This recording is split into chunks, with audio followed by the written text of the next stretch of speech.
No, došiel Lidl Parkside. Tak som zvedavý. Prvé zapojenie. Tu je kábel na 12V, zasúka do auta.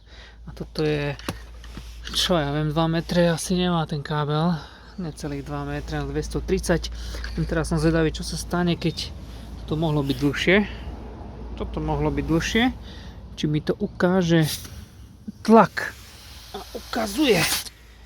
Takže skúsime to dofúkať. S jednou rukou. Takže napichneme, zacvakneme.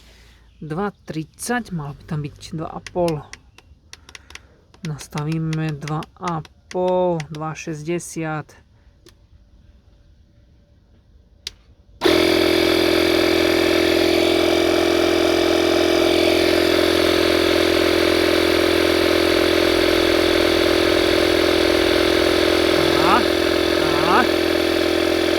Mašina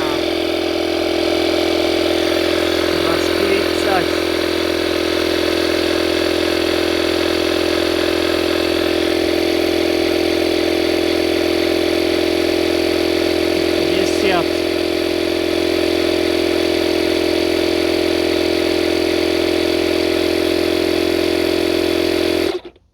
No a dojde na požadované a vypne.